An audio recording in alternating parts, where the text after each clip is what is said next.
Hello everyone. Last class में हम लोग डिस्कस कर रहे थे कॉन्सेप्ट्स ऑफ कॉस्ट के दूसरे कॉन्सेप्ट को, जिसका नाम था एवरेज कॉस्ट। हम लोगों ने शुरू किया था एवरेज कॉस्ट को उसके मीनिंग को डिस्कस करना, और एवरेज कॉस्ट के मीनिंग को समझते हुए हम लोग पहुंच गए थे एवरेज कॉस्ट के दूसरे फॉर्मूले पर, जो कि था AC बराबर AFC प्लस AVC। मतलब average cost is a sum of average fixed cost and average variable cost. आज के क्लास में हम उसी को कंटिन्यू करने वाले हैं, और जैसा कि हम लोगों ने लास्ट क्लास में देखा था कि average cost average fixed cost and average variable cost का सम होता है। तो हम लोगों को सबसे पहले जानना होगा एवरेज फिक्स्ड कॉस्ट के बारे में और एवरेज वेरिएबल कॉस्ट के बारे में। तो हम शुरुआत करेंगे एवरेज फिक्स्ड कॉस्ट से, उसके मीनिंग को देखेंगे। उसके बाद एवरेज फिक्स्ड कॉस्ट के टैबुलर प्रेजेंटेशन को भी हम देखेंगे to know the nature about the average fixed cost. साथ ही साथ हम लोग AFC के कर्व को भी समझेंगे कि एवरेज फिक्स्ड कॉस्ट का जो कर्व है वो कैसा होता है। ठीक है, तो सबसे पहले हम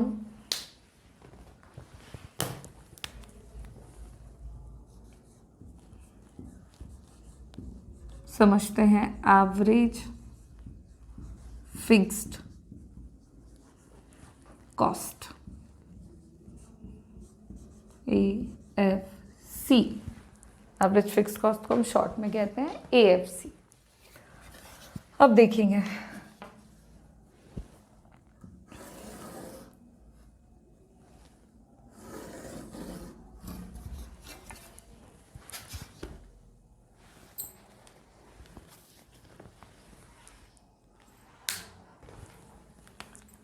जैसा कि हम लोगों ने लास्ट क्लास में देखा, average cost is a sum of average fixed cost and average variable cost. तो सबसे पहले आप बात समझें कि एवरेज फिक्स्ड कॉस्ट है क्या। तो एवरेज फिक्स्ड कॉस्ट की हम बात करें तो ये सबसे पहले एवरेज फिक्स्ड कॉस्ट मतलब ये कॉस्ट है। सबसे पहली बात तो ये एक्सपेंडिचर है। एवरेज कॉस्ट के बारे में हम लोगों ने क्या देखा था कि वो कॉस्ट है किसका, तो जब हम पर यूनिट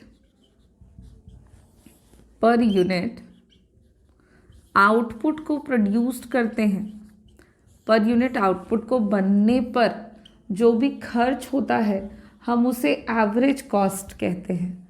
अब यहाँ पे ध्यान देने वाली बात ये है कि आउटपुट जिसका प्रोडक्शन हम किससे करते हैं, इनपुट से। सो सिंपली कॉस्ट में हम यही बात कर रहे हैं ना कि इनपुट पर जो खर्च होता है उसे हम कॉस्ट कहते हैं।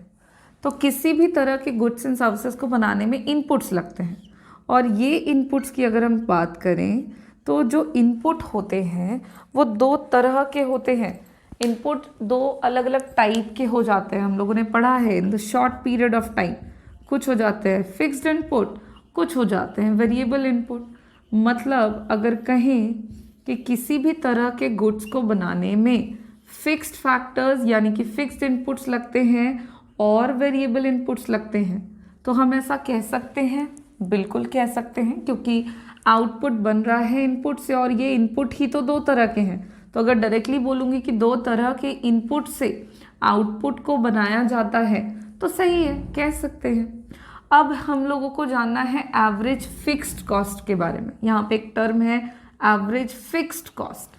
तो अगर हम एवरेज फिक्स्ड कॉस्ट की बात करें तो सिंपली हम एवरेज फिक्स्ड कॉस्ट यानी कि AFC को डिफाइन कर सकते हैं एज अ कॉस्ट। अब एवरेज है, एक एक वर्ड को तोड़ तोड़ के समझो। कॉस्ट में तो भैया खर्चा है, एवरेज है मतलब पर यूनिट की बात होगी, तो ये पर यूनिट की ही बात करता है। लेकिन सवाल है कि एवरेज फिक्स्ड कॉस्ट, फिक्स्ड का यहाँ पे क्या मतलब है। तो एवरेज फिक्स्ड कॉस्ट का मतलब हो गया कॉस्ट पर यूनिट आउटपुट, पर यूनिट आउटपुट को बनने पर जो भी फिक्स्ड कॉस्ट लगता है, तुम ऐसा समझ लो शॉर्ट में। ठीक है, एवरेज फिक्स्ड कॉस्ट क्या हो जाता है, तो कॉस्ट है, कौन सा कॉस्ट है, तो फिक्स्ड कॉस्ट है जो कि पर यूनिट आउटपुट को बनाने पर लगता है। मतलब एक यूनिट आउटपुट को बनने में जितना भी फिक्स्ड कॉस्ट लगता है या फिर फिक्स्ड फैक्टर्स ऑफ प्रोडक्शन पर जो भी खर्च किया जाता है पर यूनिट आउटपुट को बनाने के लिए, हम उसे सिंपल बोलेंगे average fixed cost.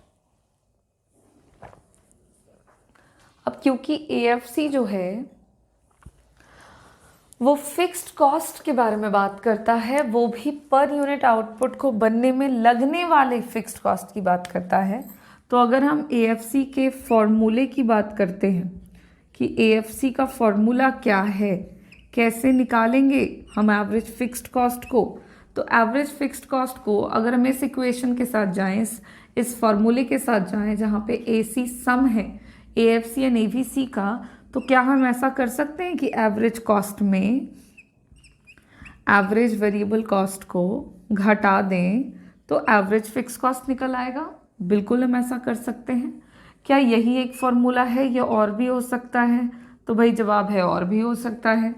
Average fixed cost मतलब टोटल फिक्स्ड कॉस्ट कितना लगा और टोटल आउटपुट कितना बना, इन दोनों को भी जब आप डिवाइड करोगे तब भी आपको एवरेज फिक्स्ड कॉस्ट मिल जाएगा। और ये हो गया हमारा एक complete concept about the average fixed cost. क्या है average fixed cost? So it refers to the fixed cost per unit output produced. और उसके फॉर्मूले को देखने के बाद हम लोगों को एवरेज फिक्स्ड कॉस्ट का क्लियर कॉन्सेप्ट मिल गया है। अब हम लोग एवरेज फिक्स्ड कॉस्ट के मीनिंग को फटाफट से लिख लेंगे और उसके आगे उसके टैबुलर प्रेजेंटेशन पर चलेंगे। सबसे पहले मीनिंग की बात करें तो सिंपल तरीके से बहुत ही शॉर्ट फॉर्म में हम इसको डिफाइन करेंगे। It refers to the fixed cost per unit output produced. क्या है एवरेज फिक्स्ड कॉस्ट? तो it refers to the it refers to the fixed cost per unit output produced, या फिर आप बोल सकते हो कि total fixed cost per unit output produced. अब मीनिंग तो हम लोगों ने देख लिया। इसको सिंबॉलिकली अगर हम देखें, मतलब इसके फॉर्मूले की तरफ हम ध्यान दें, तो अभी अभी मैंने बताया कि एवरेज फिक्स्ड कॉस्ट को हम एएफसी से डिनोट करते हैं और एएफसी बराबर हम लिख सकते हैं टीएफसी बाय क्यू। यहाँ पे क्या है एएफसी, क्या है टीएफसी, जो कि मैम आपको बता रही हूँ कि एवरेज फिक्स्ड कॉस्ट एएफसी जो है वो है हमारा एवरेज फिक्स्ड कॉस्ट। टीएफसी क्या है? तो TFC refers to the total fixed cost और Q क्या है? तो Q है total number of output produced. ये हो गया हमारा एवरेज फिक्स्ड कॉस्ट का फॉर्मूला। एक और फॉर्मूले की तरफ हम दें ध्यान कि एवरेज फिक्स्ड कॉस्ट को और हम दूसरे तरीके से कैसे डिफाइन कर सकते हैं। तो एवरेज फिक्स्ड कॉस्ट को आप दूसरे तरीके से लिख सकते हैं। एवरेज फिक्स्ड कॉस्ट एएफसी बराबर एसी माइनस एवीसी। यहाँ पे एएफसी क्या हो गया? तो एएफसी हो गया हमारा एवरेज फिक्स्ड कॉस्ट। AC क्या है? तो AC refers to the average cost और AVC क्या है? तो AVC refers to the average variable cost. और ये हो गया हमारा दूसरा फॉर्मूला एवरेज फिक्स्ड कॉस्ट को निकालने का। दोनों के दोनों बहुत ही आसान है। According to the situation, according to the given information, आपको डिसाइड करना है कि दोनों में से कौन सा फॉर्मूला आप इस्तेमाल करोगे to find the value of average fixed cost. अब यहाँ पर हमारा एवरेज फिक्स्ड कॉस्ट का जो बेसिक इंट्रोडक्शन हमको जानना था, उसके मीनिंग के बारे में, उसके सिंबॉलिक फॉर्म के बारे में, यानी कि उसके फॉर्मूले के बारे में, वो हम जान चुके हैं। अब एवरेज फिक्स्ड कॉस्ट को और ज़्यादा क्लियर करने के लिए हम लोग एएफसी के टैबुलर प्रेजेंटेशन पर ज़रा ध्यान देंगे। मतलब एक टेबल बना लेते हैं, हम शेड्यूल बना लेते हैं जिसमें हम लोग एवरेज फिक्स्ड कॉस्ट को देखेंगे।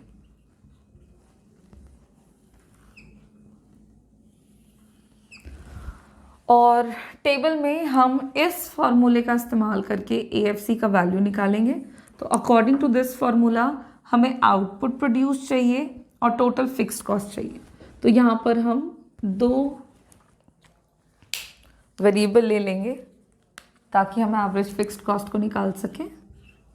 आउटपुट प्रोड्यूस्ड, जिसको हम यूनिट में लेंगे, दूसरी तरफ हम ले लेंगे टोटल फिक्स्ड कॉस्ट, जो कि रुपीस में दे रहे हैं, और एक तरफ हम निकाल लेंगे एवरेज फिक्स्ड कॉस्ट को, जो कि अगेन हमारा रुपीस में होगा। इस तरह से हम लोग एवरेज फिक्स्ड कॉस्ट को निकाल लेंगे with the help of total fixed cost and output produced.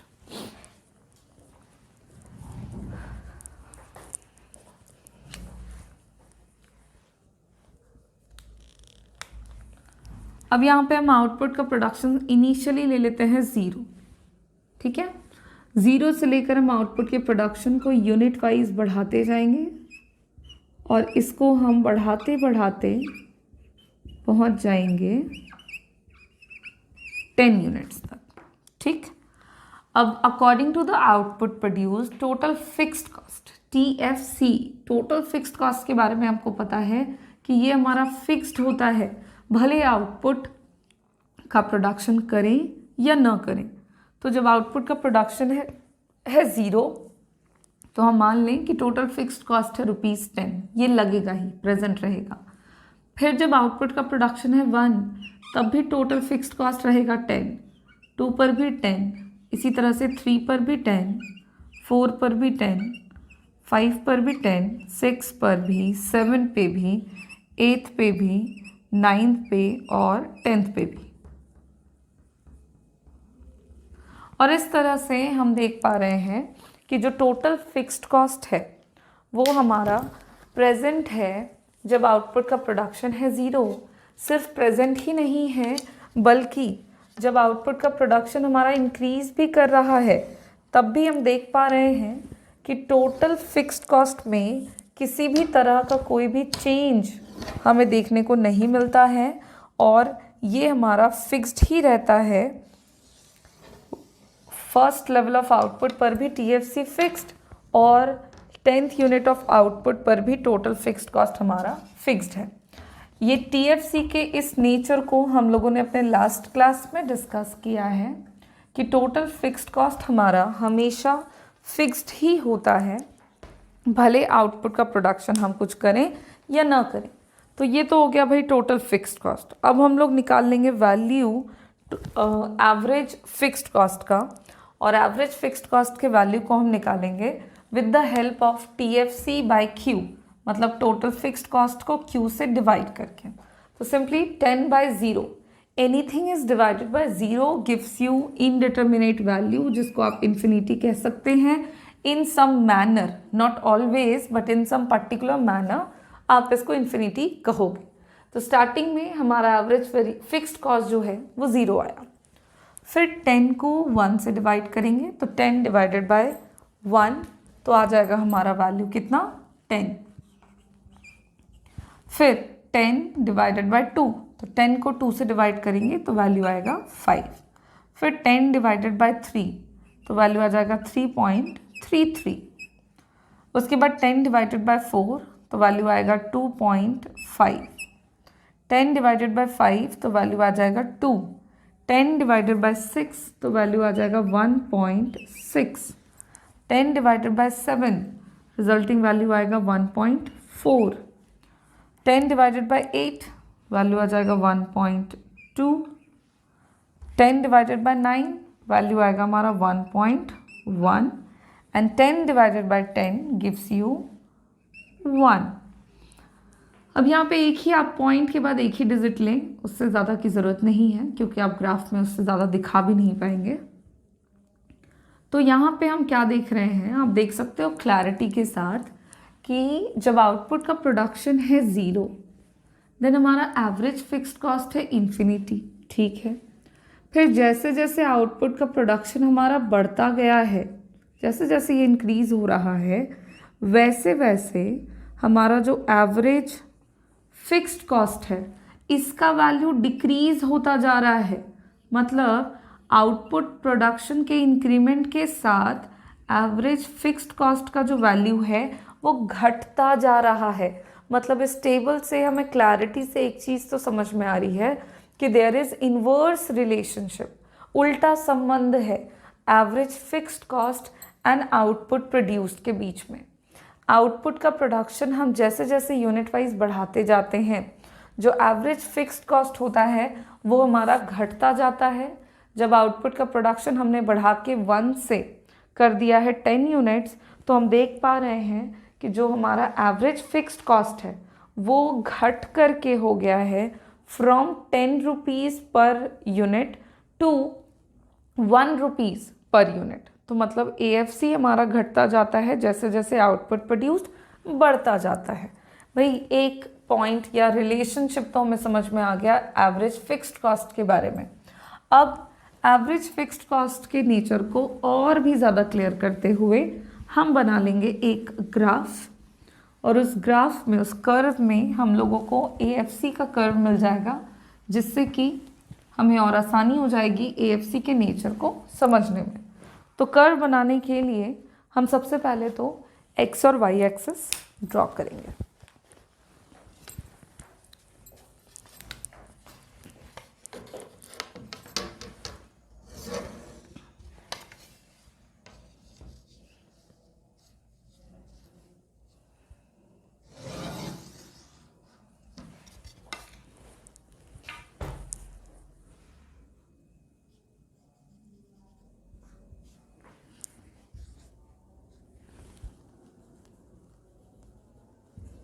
y axis पर हम ले लेंगे एवरेज फिक्स्ड कॉस्ट को, जो कि हमने रुपीज़ में ले रखा है।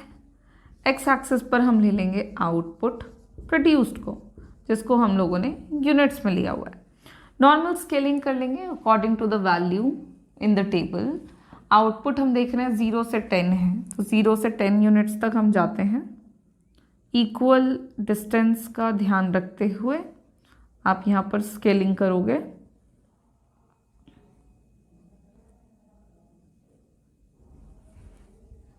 Output 1 2 3 4 5 6 7 8 9 and 10।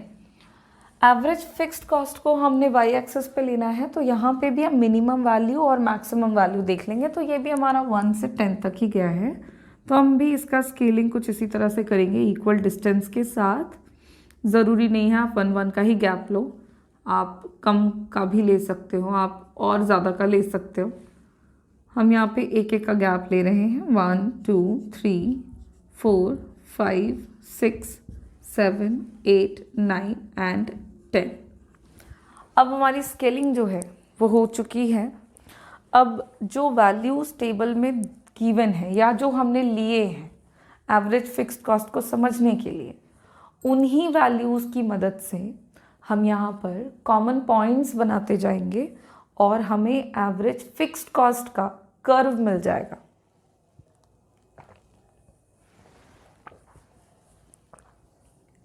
तो सबसे पहले हम देखेंगे कि जब आउटपुट का प्रोडक्शन है 0 तब एवरेज फिक्स्ड कॉस्ट है इन्फिनिटी। अब उसे हम कहाँ पे लोकेट करें, तो 0 पे इन्फिनिटी इसको आप कहीं पे लोकेट नहीं कर पाओगे, मतलब किसी एक्सिस पर होगा इन्फिनिटी या प्लेन पर होगा इन्फिनिटी, ये आप नहीं बता सकते, इसलिए उसको हम रहने देते हैं, उसको हम लोकेट नहीं कर पाएंगे। नाउ आगे चलते हैं। जब आउटपुट का प्रोडक्शन है 1, देन एवरेज फिक्स्ड कॉस्ट है 10। तो 1 है जब आउटपुट का प्रोडक्शन, तो एवरेज फिक्स्ड कॉस्ट है 10। कॉमन पॉइंट्स हमारे, कॉमन पॉइंट हमको यहाँ पे मिल गया, इसको नाम दे दो पॉइंट ए। ठीक है, लास्ट में इजी होगा हमें सारे पॉइंट्स को मिलाने में यार। ठीक है, चलो उसके बाद जब आउटपुट का प्रोडक्शन बढ़ा है 1 से 2, देन एवरेज फिक्स्ड कॉस्ट घट गया है। जब आउटपुट का प्रोडक्शन बढ़ा है 1 से 2, देन एवरेज फिक्स्ड कॉस्ट घट के हो गया 10 से 5। तो दोनों का कॉमन पॉइंट हमें मिल गया यहाँ पे, जिसको हम नाम दे देते हैं पॉइंट बी। उसके बाद आउटपुट के प्रोडक्शन में इंक्रीमेंट के साथ फ्रॉम 2 to 3 यूनिट जो एवरेज फिक्स्ड कॉस्ट है वो हमारा और घट के हो गया है 3.33, जो कि कॉमन पॉइंट यहाँ मिलेगा। फिर आउटपुट का प्रोडक्शन जब 4 है, देन एवरेज फिक्स्ड कॉस्ट है 2.5।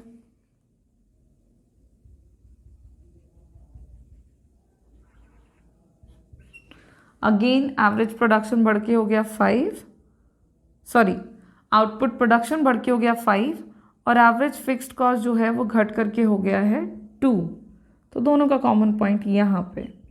उसके बाद एवरेज फिक्स्ड कॉस्ट हमारा 2 से घट के हो गया 1.6 जब आउटपुट का प्रोडक्शन बढ़ करके हुआ है 6 यूनिट।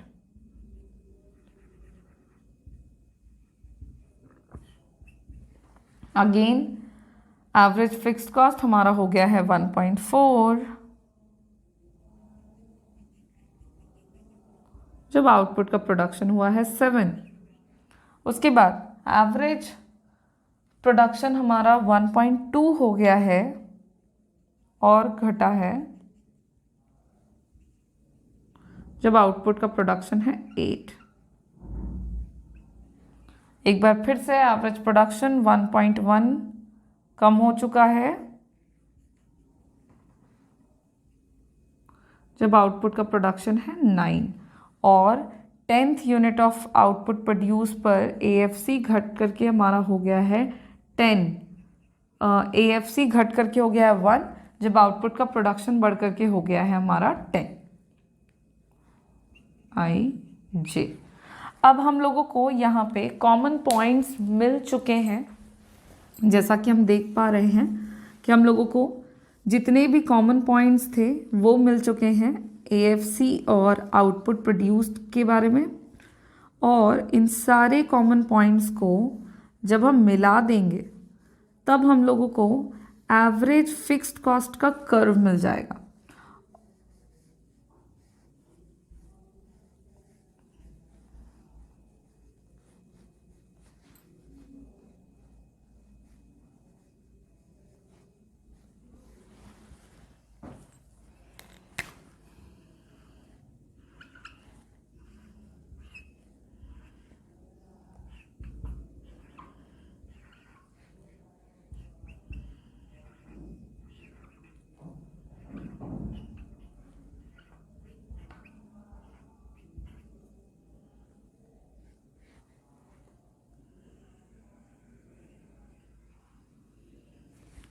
अब देखो हम लोग यहाँ पे AFC और आउटपुट प्रोड्यूस से मिले हुए कॉमन पॉइंट्स को बिल्कुल हल्के हाथों से मिला देंगे और जब हम अपने सारे पॉइंट्स को मिलाएंगे तब हमें एवरेज फिक्स्ड कॉस्ट का कर्व मिल जाएगा।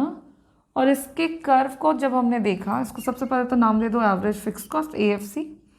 और जब हमने ये कर्व देखा तो ये कर्व हमें सबसे पहले डाउनवर्ड स्लोपिंग नज़र आया है। AFC का कर्व हमारा कैसा है, तो जो सबसे पहली बात समझ में आ रही है वो ये है कि एवरेज फिक्स्ड कॉस्ट का कर्व डाउनवर्ड स्लोपिंग होता है from left to the right. Left से राइट तक एवरेज फिक्स्ड कॉस्ट का कर्व हमारा डाउनवर्ड स्लोपिंग है। ये डाउनवर्ड स्लोपिंग इसलिए है क्योंकि ये इन्वर्स रिलेशनशिप को दिखा रहा है between the output produced and the average fixed cost. जैसा कि हमने टेबल से भी इस रिलेशनशिप को समझा था कि एवरेज फिक्स्ड कॉस्ट घटता जाता है जैसे जैसे आउटपुट प्रोड्यूस्ड बढ़ता जाता है, और यही वजह है कि दोनों के बीच में इन्वर्स रिलेशनशिप होता है। और इन्वर्स रिलेशनशिप को दिखाता हुआ जब भी हम कोई कर्व बनाएंगे तो वो कर्व हमारा डाउनवर्ड स्लोपिंग आएगा। So downward sloping AFC curve from left to the right क्या शो करता है?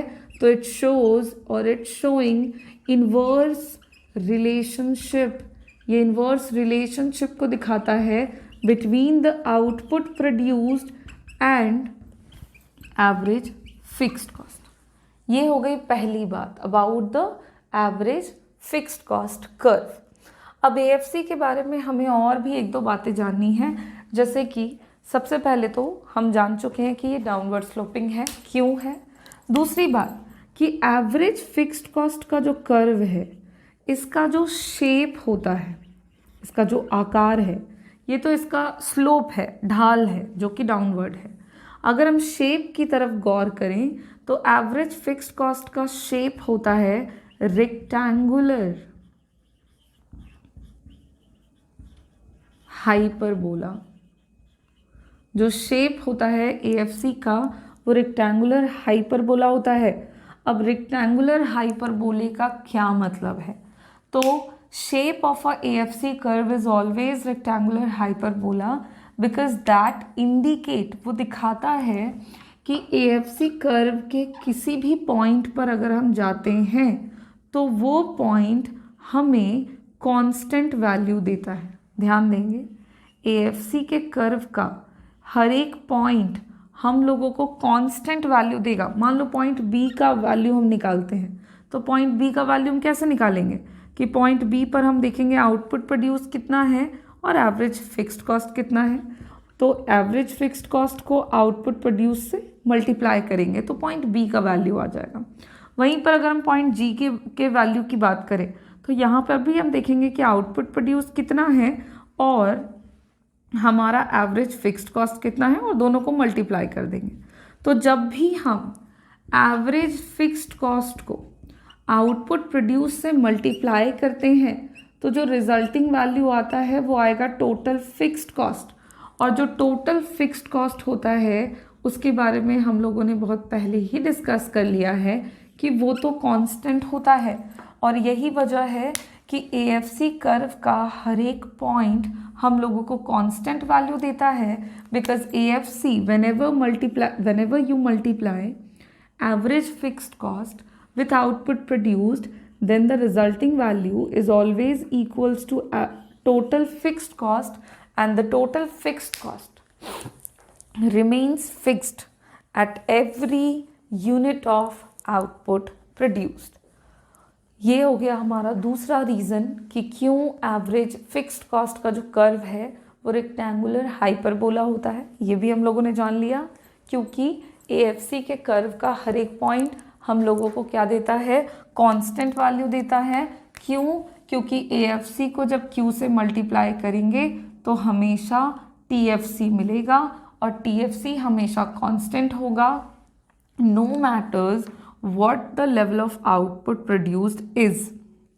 अब तीसरी बात, दो बातें हम लोगों ने जान ली, तीसरी बात आप जान लो अबाउट द AFC कि एवरेज फिक्स्ड कॉस्ट का जो कर्व है वो कभी भी AFC curve never touches y axis. AFC का कर्व कभी भी y एक्सिस को टच नहीं करेगा, कभी नहीं करेगा। क्यों?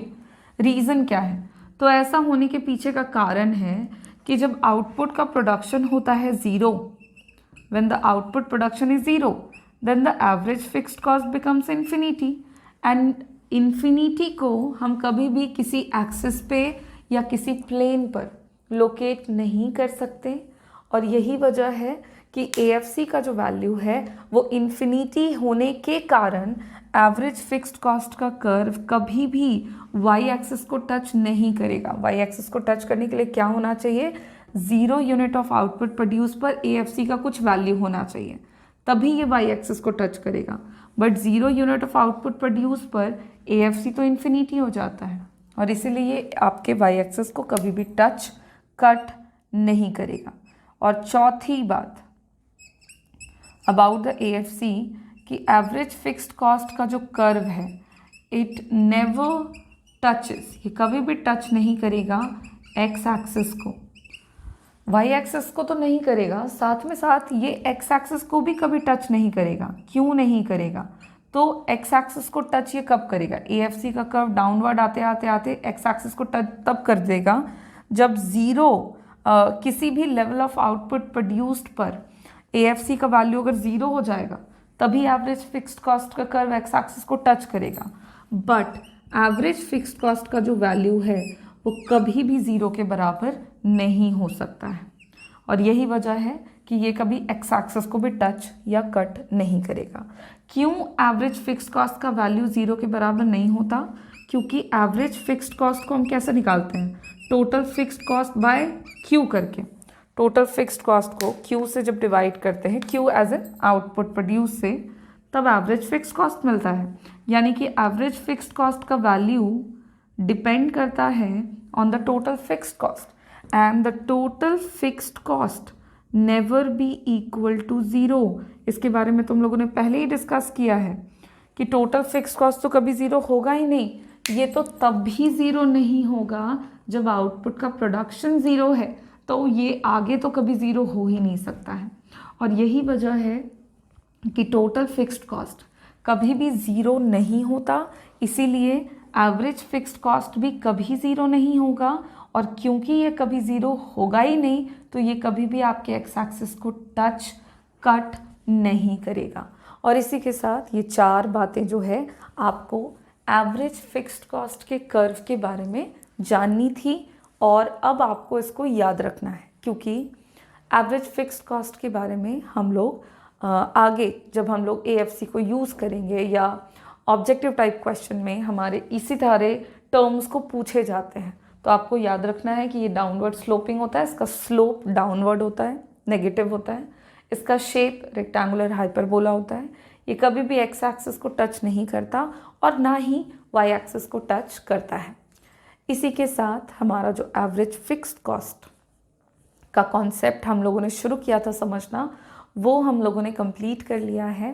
एवरेज फिक्स्ड कॉस्ट क्या है, उसके मीनिंग को देखा हम लोगों ने आज, साथ ही साथ हम लोगों ने उसके फॉर्मूले को डिस्कस किया, फिर हम लोगों ने एवरेज फिक्स्ड कॉस्ट के टेबल को बनाया और एवरेज फिक्स्ड कॉस्ट का जो हम लोगों ने कर्व है वो देखा और कर्व के बारे में समझ लिया है। इसी के साथ एवरेज फिक्स्ड कॉस्ट कंप्लीट हो जाता है हमारा और अब हम लोगों को नेक्स्ट समझना है एवरेज वेरिएबल कॉस्ट को। Just similar to average fixed cost हम लोग एवरेज वेरिएबल कॉस्ट के कॉन्सेप्ट को भी समझेंगे, उसके मीनिंग को, उसके फॉर्मूले को, उसका भी टैबुलर रिप्रेजेंटेशन देखेंगे और उसका भी डायग्रामेटिकल प्रेजेंटेशन करते हुए हम AVC के कॉन्सेप्ट को समझ लेंगे और ये सारे काम हम अपने नेक्स्ट क्लास में करेंगे। Thank you.